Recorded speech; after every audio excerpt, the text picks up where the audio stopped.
Now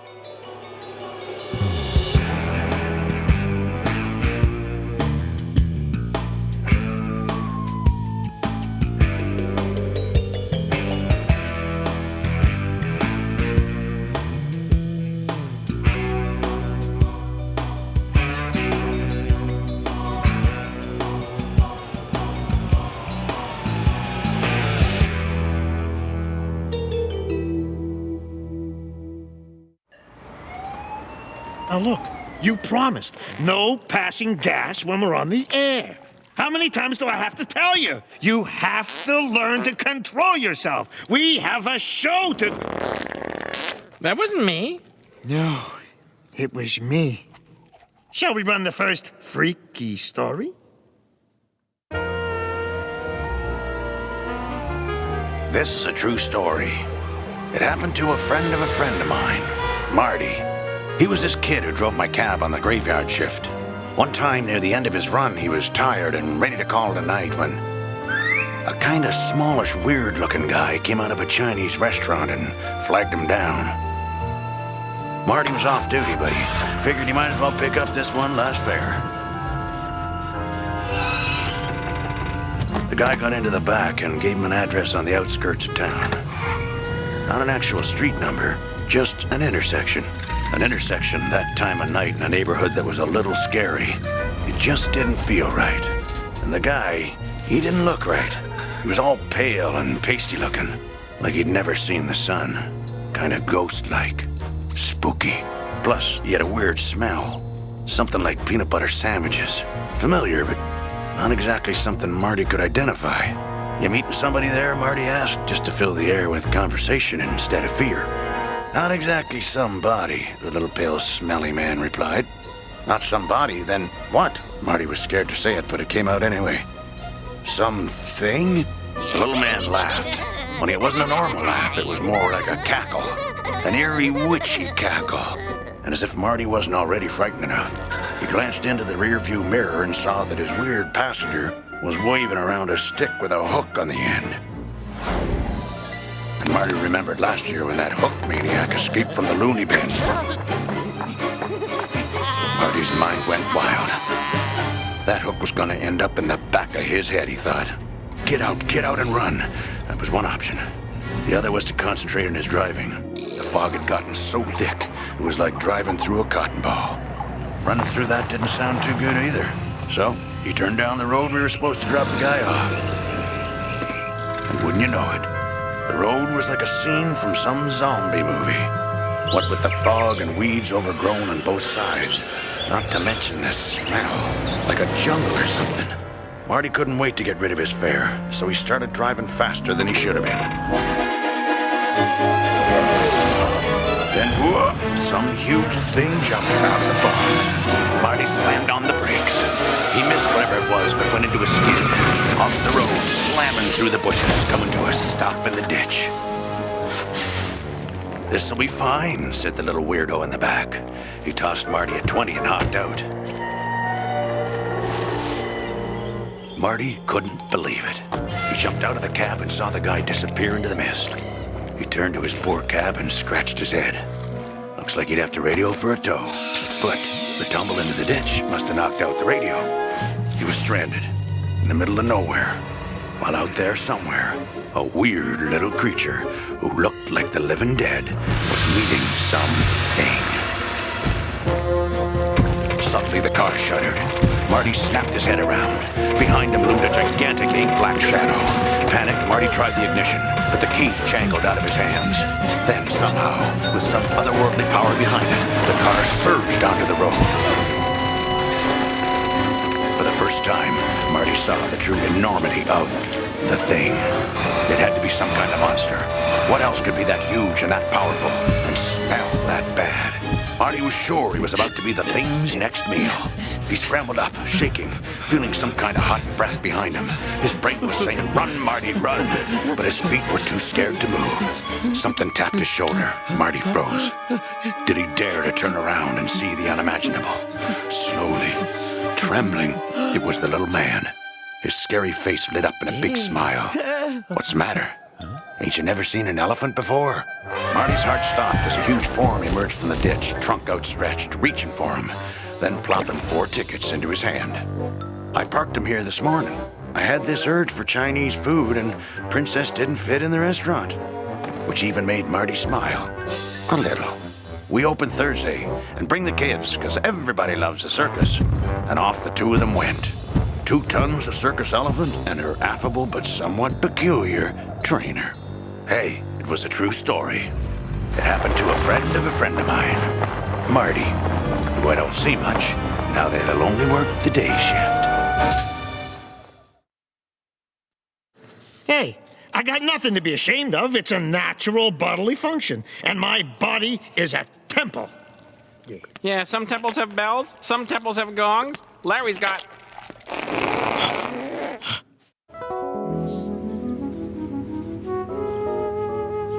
This is a true story. It happened to a friend of mine. Pete. He drives a big rig cross-country 2-3 times a month. Pete's one of the best wheel jockeys on the road. One of the toughest, too. But, like with all those macho guys, it's the woman who wears the pants in the family. Trouble started when Pete's missus, that'd be Marge, talked Pete into taking a vacation. Some vacation. You know the old saying, once a truck driver, always a truck driver? Pete and Marge decided to go down south for a little R&R and travel Pete's truck route. So they hitched up their trailer and hit the open road. Now, the thing about Pete is, he is a creature of habit. After driving big rigs for all those years, well, he was used to sticking to a schedule. He'd look at a map and figure that he'd be able to make it from, say, this truck stop to that truck stop in exactly so many hours. And being a creature of habit, that's what he did. He visited all his favorite truck stops, even when he was on vacation. But on the 3rd day out, the pace began to get to Pete. He was getting kind of bleary-eyed and he needed to rest. Relaxing can take its toll on someone like Pete. So he said it was time to go home and suggested that Marge take over the driving while he went round back and got some shut-eye. Now, Marge had never towed anything bigger than a shopping cart in her life, but Pete assured her there'd be no problem. Everything on that baby was in tip-top shape. Marge slid over into the driver's seat. How hard would it be for her? Pete spread the maps on the bench beside her and traced out their route with a magic marker. Then he pointed out the controls and the dials that she'd need to keep her eyes on while driving the rig. He was sure nervous about not being in control, but what could he do? The road was beginning to look like a wriggling snake. So he dragged himself back to the trailer, got out of his clothes, and snuggled into the bunk, wearing nothing but his birthday suit, which is how macho guys sleep. 15 minutes later, he was just about dozed off when there was a lurch and the trailer screeched to a stop. Pete figured they'd only gone about 10 miles. The door swung open, and there was Marge asking all kinds of questions about the maps and Pete's directions. After the questions were answered, Pete settled back in for a snooze and they started up again. But after an hour, they stopped, real short. Tumbled Pete right out of the sack. The way Pete figured, they were at the crossroad of the I-19 and the 105. The door swung open. He was right. Is it okay if the needle on the thingy is halfway between the green and the red? Pete told her that it was. Marge looked at him for a second. Why are you sitting on the floor like that? That's what the bed's for. Pete settled back into the bunk. Marge drove for another hour and came to a stop. According to Pete's calculations, Marge had made it home exactly on schedule. Well, being dead tired and he thought in his own driveway, he could just streak into his house without bothering to put on his clothes. Problem was, while Pete was snoozing, Marge got lost and pulled into a truck stop. So, while Pete was getting out of the trailer, Marge was getting directions. She got back in and drove off, just after Pete stepped out. So there he was, naked. Totally buck naked. His wife and his trailer tootled off down the road, and he was the laughingstock of his buddies. The big galoots howled their heads off. Now, this is a true story. It happened to a friend of mine. Oh, the other truck drivers did have another laugh when one of them called the highway patrol and told them to take Pete back to where he came from, the Sunny Buns nudist colony. I love it.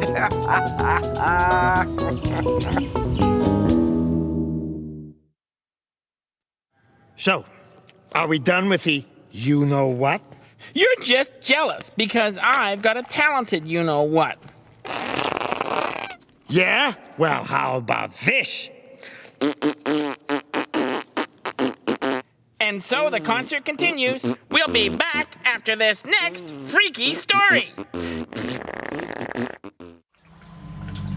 This is a true story. Happened to a friend of mine, Stanley. When he was a little kid, he went off to visit his Uncle Elmo, a weird old coot who lived in the Florida Everglades. That's where Stanley found this little baby alligator, with which he played a lot. Stanley even said that Rocky, the name he called this alligator, would come when he called, which a person could believe. But getting an alligator to fetch and roll over, I don't know. Well, when it came time for Stanley to go back home, his poor little heart was broken in a million pieces. He'd have to leave Rocky. But Uncle Elmo put Rocky in a box, poked some holes in it so Rocky could breathe, and mailed it back to Brooklyn, airmail special delivery. But fate sent Rocky round the world, or so it seemed. Then after 2 weeks, the package shows up. So Stanley's mom opened the box. Out popped Rocky. He was starving. Them jaws were snapping at everything. Rocky went for Mom's shoes. Could be they were once a relative.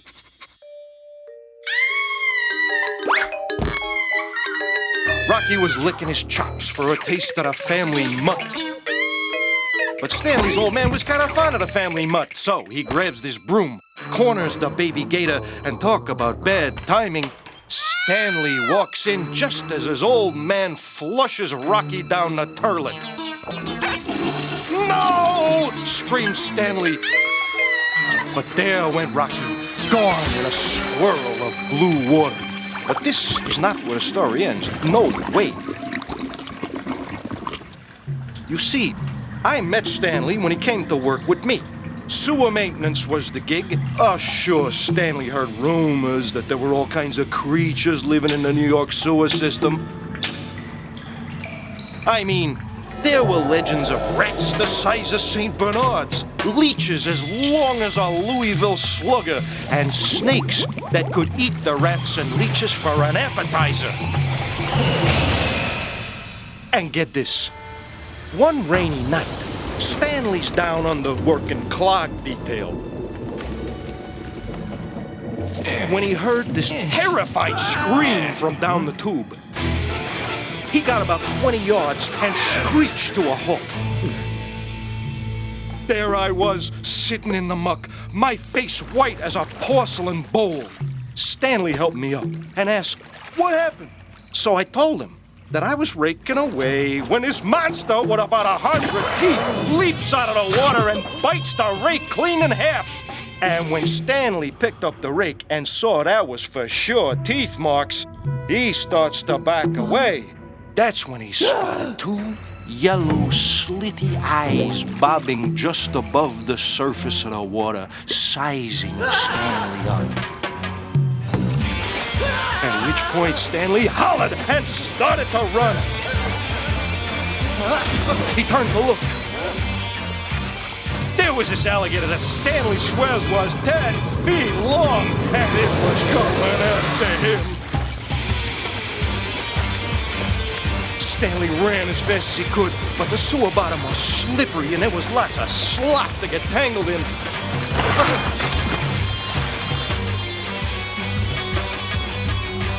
The alligator was right there. It lunged. Stanley ducked to the side. The huge jaws were snarling and snapping. Stanley screamed, "No! Please, no!" Suddenly, the alligator stopped. It looked at Stanley. Stanley looked at it. The gator's yellow eyes kind of glinted. So did Stanley's. "Rocky," he says, "is that you?" It took a couple of seconds for that to sink into the alligator's brain. And he winked. Was it a smile? Who knows? Then the big gator just turned and swam away. Now that was a true story. Happened to a friend of mine. And Stanley, he went on to university, majoring in the study of reptiles, he is.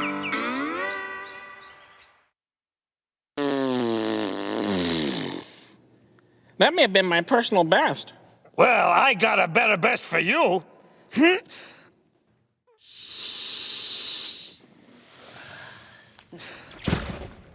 What are you talking about, better best?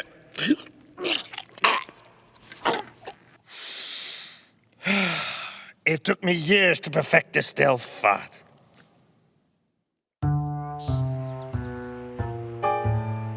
This is a true story. It happened to a friend of mine, Mabel. Quite a beauty back in her day.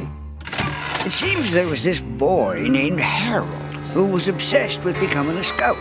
Well, not just any scout, but the best, most helpful scout ever. Except Harold's health usually came close to killing us.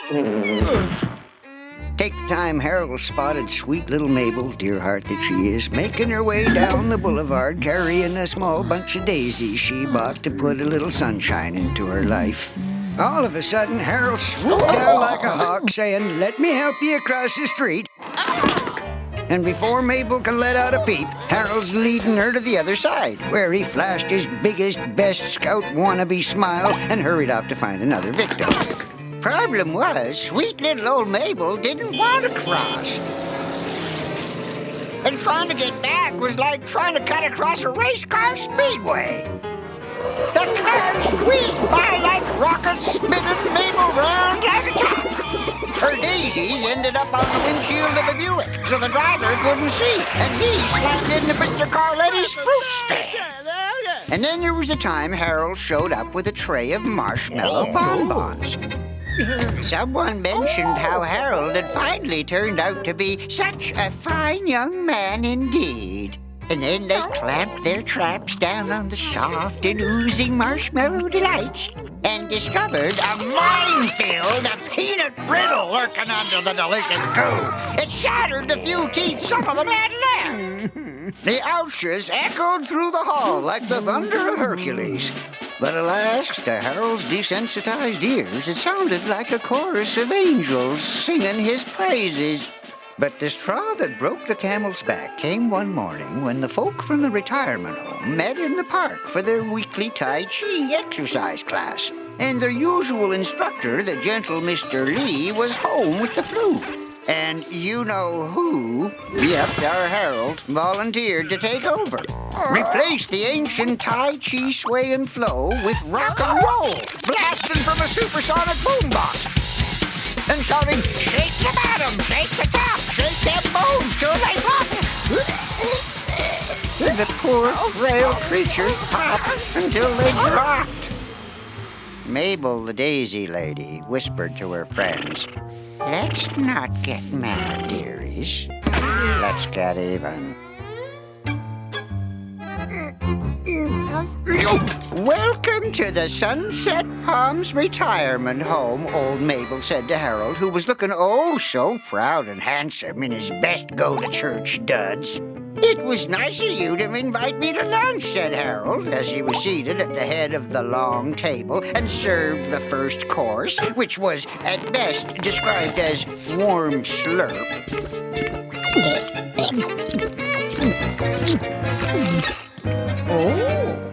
Harold politely said, "It's good, real good." "Glad you like it, Harold," added old Lucas, "because there's plenty more where that came from." And no sooner did Harold polish off one course than another was served to him. The and another. And another. Until finally the last of the warm slurp had been slurped, and Harold got up on his feet to say he never ate such tasty food in his whole life, adding, "I can hardly wait till I grow old myself so I can eat all the strange food I want." "Strange food!" they all shouted at once. "That wasn't strange food," Mabel replied with glee. "It was pre-chewed food. Personally pre-chewed by us old-timers.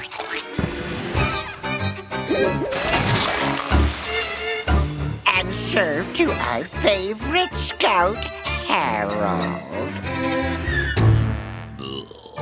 This is a true story. It happened to a friend of mine. As for Harold, all he eats these days is hard-boiled eggs, hard salami, and hard candy. Hey, look at this. A letter from Maurice. Dear Maurice, how did you get started in show business? Well, it all started when I was a little bugger. I told my first joke. Why did this dog cross the road? It didn't. It got squished by an 18-wheeler.